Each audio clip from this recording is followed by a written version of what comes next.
Sayuni TV. Bwana Yesu asifiwe. Bwana Yesu asifiwe. Kwa majina anaitwa Maua Edward. Bwana Yesu asifiwe. Ninayo kila sababu ya kupenda kumshukuru Mungu aliyenileta katika madhabahu haya.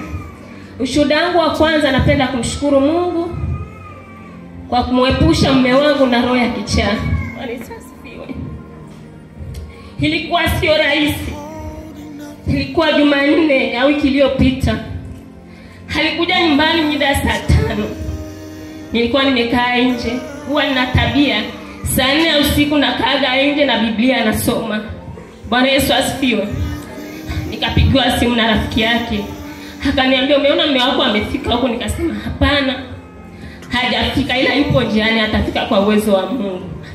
Nikasimama na angalia kwa chini, nikamwona anakuja anakimbia mbio. Nikasema watu wanamkimbilia wamshike. Bwana Yesu asifiwe.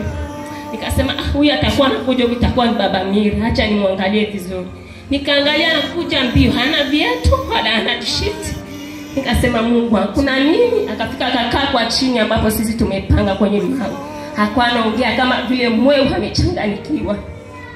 Sikulia wala sikufanya chochote. Nikasema shikeni mtoto. Nikaweka vitu ndani nilivyokuwa navyo, sikuita mtu yoyote. Nikashuka pale. Nilichoshukuru Mungu, alinipa usujaa na akanipa kujiamini. Nikaenda pale, nilikuwa na mvulana na kana, nikamwambia njoo nisaidie kumshika. Kauli ambayo alikuwa anatamka, anasema, Mama Miri, una nguvu ya Mungu, naomba uniombee. Naomba uniombee. Ninaona watu 4 wanakuja kunichukua.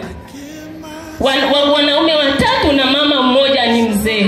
Nikasema baba mwenye nyumba kipande wakaja na watu wengine. Nikasema msimshike. Akasema kwa nini unasema tusimshike? Nikasema hapana, hapa watu ni wengi wamenizunguka. Ndipo na yeye shetani, watu wengine wanaweza wakaja wakaweka vitu vingine vya kwao.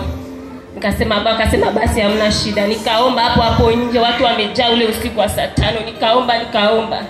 Nilipomaliza kuomba nikamwambia Mungu, tazama nilipokuwa mjamzito, baba aliponiambia nisimame nihubiri, sikutengua kauli yake, nilitii na nikaenda kuhubiri. Mungu ninayekuamini, unajua napanda na kushuka, na naambia majirani naenda kanisani. Naomba unitetee katika hili jambo. Kwa kweli nilimshukuru Mungu. Nilivyomaliza kuomba nikamnyanyua, akamweka ndani. Baada kama ya dakika 20 akaanza tena, akawa anakimbia ndani. Anasema ndani naona kuna watu wanakuja kunichukua, mnaniambia kwa nini niingie ndani? Nikasema mume wangu, haya ni majaribu na lazima mtu apimwe sawa na imani yake. Nikaomba tukamaliza. Baada kama ya dakika 5 akalala. Kwenye saa 10 alfajiri akaanza tena. Nikaamka nikaomba. Lakini ninachopenda kumshukuru Mungu, pamoja na haya yote, mume wangu ni mzima wa afya na anaendelea vizuri. Ushuhuda wangu wa pili, napenda kumshukuru Mungu kwa mtoto huyu nimembeba. Hii ni mara ya pili akitamkiwa roho ya mauti. Ilikuwa Jumatatu, nimekaa nyumbani, kukaja baba mmoja, ni ndugu yake na mume wangu. Akafika, nikamkaribisha vizuri. Kauli aliyotamka tu, huyu mtoto ulionaye haitapita wiki hatakuwa amefariki. Nikamwambia baba, unaamini maneno yako unayotamka? Akasema ndio. Nikamwambia mimi Mungu ninayemtumikia, Mungu ambaye anasimama kila siku na yeye, kama aliniepusha na mengi, hii hawezi akashinda. Akasema hivi, wewe haunijue mimi. Nikasema basi tupinganishe Mungu wako na Mungu wangu mimi. Kwa kweli baada tule baba alivyoondoka, mtoto hali ilibadilika, akaanza kuchemka. Sikumpigia mume wangu simu, nikasema Mungu naomba unitetee. Niliingia ndani nikaanza nikaomba. Mtoto alichemka ghafla, yani alikuwa amebadilika na jinsi alivyokuwa. Nikaomba. Nilipomaliza kuomba nikachukua Biblia nikaanza kusoma. Nikasema kwenye Ufunuo 121. Nikaomba nikamaliza. Usiku wa saa 6 ile hali kajirudia tena.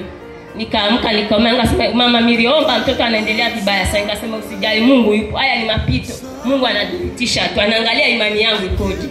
Nasimama nikaomba nikamaliza. Mpaka sasa hivi mwanangu ni mzima wa afya, na yule baba nilifunga safari nikaenda mpaka kwake. Nikamwambia wewe ulinipa wiki moja mtoto atafariki. Mtoto sasa hivi ana wiki nzima na anaendelea vizuri. Sifa na utukufu namrudishia Mungu.